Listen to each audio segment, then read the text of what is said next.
नमस्कार, आप सभी का मैं स्वागत करता हूं रेनकोम स्पोर्ट्स पर। मैं संदीप। आईसीसी जो अपना एक मीटिंग 1 जून को आयोजित किया था, वो मीटिंग खत्म हो गया है। 1 जून को इस मीटिंग पर बहुत बड़े प्रश्न जाहिर हो रहे थे और वो प्रश्न था T20 वर्ल्ड कप को लेकर। क्या T20 वर्ल्ड कप भारत में आयोजित होगा कि ना होगा, इसको लेकर तमाम गतिविधियां इस समय देखने को मिल रही थी। लोगों में प्रश्न जाहिर हो रहा था, क्या रुख होगा आईसीसी का बीसीसीआई के खिलाफ T20 वर्ल्ड कप को लेकर। तो जो इस समय खबर है, वो खबर ये है कि आईसीसी ने बीसीसीआई को मोहलत दे दी है। जिस तरह से स्पेशल जनरल मीटिंग में बीसीसीआई ने फैसला लिया था कि हम आईसीसी से मांग करेंगे कि हमें जो डेडलाइन दी गई है, उस डेडलाइन को और बढ़ाया जाए, हमें और समय दिया जाए, जिससे कि हम समीक्षा कर सके और अध्ययन कर सके कि हम T20 वर्ल्ड कप करवाने में सक्षम हैं कि नहीं। तो आईसीसी ने मोहलत दे दी है बीसीसीआई को, और वो मोहलत अगले यानी 28 जून तक दी है।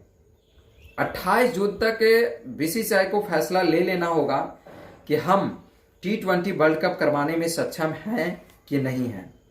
यदि देखा जाए बीसीसीआई का, तो बीसीसीआई यदि भारत में सक्षम नहीं हो पाते हैं T20 वर्ल्ड कप को करवाने में, तो उनका जो प्लान बी है वो यूएई है।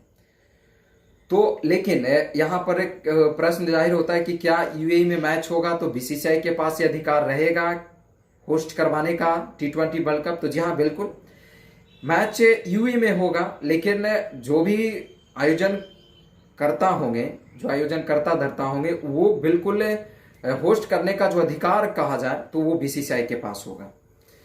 और मैं बात करूं तो भारत में 9 शहरों में ये T20 वर्ल्ड कप होने हैं। और 9 शहरों में मैं बात करूं तो दिल्ली हो गया, लखनऊ है, धर्मशाला है, अहमदाबाद, कोलकाता की मैं बात करूं, इसके अलावा मुंबई हो गया, फिर बेंगलुरु है, चेन्नई है, हैदराबाद है। ये सारे जगह पर मैच होने हैं। लेकिन क्या भारत में कोरोना का जो इस समय स्थिति है, वो तो कहीं ना कहीं इस समय स्थिति बहुत बढ़िया है। इस समय 1.25 लाख या 1.5 लाख के आसपास है। इसके बीच में इस समय अभी संक्रमण, जो लोग संक्रमित हो रहे हैं संक्रमण से, उनकी संख्या यहाँ पर आ रहे हैं, जो कि पिछले माह में लगभग 15 मई 20 मई की बात की जाए तो लगभग 3.5-4 लाख केसेस आ रहे थे। लेकिन इस समय स्थिति थोड़ी सुधार है। लेकिन यहाँ तक ये भी कहा जा रहा है कि तीसरे लहर भी आ सकते हैं। तो बीसीसीआई ये चाह रहा है कि कहीं ना आईपीएल की तरह हमें घटना ना घट जाए। जिस तरह से आईपीएल को आयोजित करवाया गया और जैसे ही 3 भागों में बांटा गया था आईपीएल करवाने का, तो दूसरी भाग में जैसे ही पहुंचा, उसी समय बायो बबल में प्रवेश कर गया संक्रमण और लोग संक्रमित होना शुरू हो गए। तो आईसीसी भी कहीं ना कहीं सजग होगा कि हम उस तरह के खतरे ना उठाएं। और जिस तरह से विदेशी खिलाड़ी भारत में आने से कतरा रहे हैं, वो कहीं ना कहीं पीछे हट रहे हैं। तो ये एक बहुत बड़ा प्रश्न है, संशय है कि आईसीसी भले ही समय दे दिया है, मोहलत दे दी है बीसीसीआई को, लेकिन बीसीसीआई को कहीं ना कहीं डर है कि विदेशी खिलाड़ी नहीं आएंगे तो फिर जो अधिकार है वो अधिकार भी कहीं ना कहीं हाथ से निकल जाए। तो इसको लेकर कहीं ना कहीं बीसीसीआई ये चाहता है कि यदि भारत में ये टूर्नामेंट संभव ना हो तो आईपीएल की तरह ही हम यूएई में ही T20 वर्ल्ड कप करा लें। थोड़ी सी फाइनेंशियल घाटा जरूर होगा, क्योंकि यूएई में जब मैच होंगे तो जो आयोजन करवाने का जो पैसा मिलता बीसीसीआई को, भारत में करवाने का जो लाभ मिलता, वो कहीं ना कहीं थोड़े बहुत लाभ नहीं मिल पाएंगे, घटे सहने पड़ेंगे।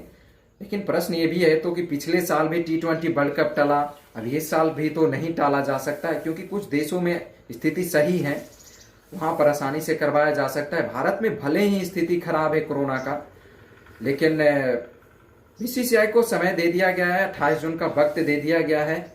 और इस 28 जून तक लगभग 26-27 दिनों का समय दिया गया। इसके अंदर में बिल्कुल बीसीसीआई को फैसला ले लेना होगा, अपने स्थिति को बता देना होगा कि क्या मैं T20 वर्ल्ड कप करवाने में सक्षम हूं कि नहीं। और जिस तरह से बीसीसीआई के जो तमाम अधिकारी गण हैं वो यूएई पहुंच रहे हैं आईपीएल की तैयारी को लेकर, तो कहीं ना कहीं जिस तरह से तमाम अधिकारी पहुंच रहे हैं यूएई में, उससे लग रहा है कि जो आईपीएल होगा उसके बाद कहीं ना कहीं T20 वर्ल्ड कप को लेकर भी कहीं ना कहीं जो अंदरूनी जो बात आ रही है सूत्रों के हवाले से, उसमें भी कहीं ना कहीं यूएई से सहमति बनती चली जा रही है कि यदि हम भारत में ना करवा पाए तो यहाँ पर हम होस्ट करने दीजिए, हमें यहाँ पर आप मौका दीजिए, हम करवाएंगे आईपीएल की तरह ही। तो यूएई भी एकदम बिल्कुल तैयार है, इसके लिए पीछे नहीं है, क्योंकि कोई भी आयोजन करवाने के लिए चाहता है, क्योंकि पैसे आते हैं, फाइनेंशियल बेनिफिट होता है। तो इस तरह से देखा जाए तो कहीं ना कहीं अभी T20 वर्ल्ड कप भी यूएई में चला जाएगा। जिस तरह से आईपीएल के बचे हुए शेष 31 मैच हैं वो होने हैं 18 से 19 सितंबर जो शुरुआत करने का जो डेट आया है, एक आकलन कहा जाए तो, और 10 अक्टूबर या 9 अक्टूबर को फाइनल होंगे, ये डेट रखा गया है। 30 दिनों का शेड्यूल होगा, इसके बीच में आईपीएल के सभी शेष मैच खत्म होंगे। तो यही लेकर कुछ प्रश्न था, और इसके अलावा मैं एक वीडियो लेकर आऊंगा जो आईसीसी का 2023 से 31 तक जो शेड्यूल तैयार किया गया है, वो शेड्यूल लेकर मैं आऊंगा आप सबों के बीच में बताने के लिए कि क्या शेड्यूल तैयार किया है। ऐसे मैं एक शॉर्ट बता दूं तो आईसीसी ने कहा है कि हर साल अब आईसीसी इवेंट करवाए जाएंगे, हर साल बड़े टूर्नामेंट एक होंगे आईसीसी के द्वारा, वो वुमेन्स का हो या मेंस का हो, मैं आयोजित करवाऊंगा। तो बहुत बड़ा फैसला आया है, मैं एक वीडियो तैयार करूंगा, बजाते बहुत ही सही तरीके से आपको बताने का काम करूंगा आपसे। लेकिन तमाम इन खबरों के साथ विदा लेता हूं, इस सूचना के साथ कि 28 जून तक वक्त दे दिया गया है बीसीसीआई को कि आप भारत में मैच T20 वर्ल्ड कप के करवाने में सक्षम हैं कि न है, आप जरूर हमें बताएं। तो क्या होता है रुख, क्या होगा निर्णय बीसीसीआई का, क्या यूएई में मैच ये करवाए जाएंगे T20 वर्ल्ड कप के, वो जो भी तमाम खबरें आएंगे, जो भी होगा मैं आपको अपडेट करूंगा। विदा लेता हूं, लेकिन यदि आप तक चैनल को आप सब्सक्राइब नहीं किए तो चैनल को सब्सक्राइब कर ले, बेल घंटी दबा लें, और ये न्यूज अच्छा लगा हो तो आप शेयर करें और लाइक करें। और बस इसी के साथ मैं विदा लेता हूं, धन्यवाद।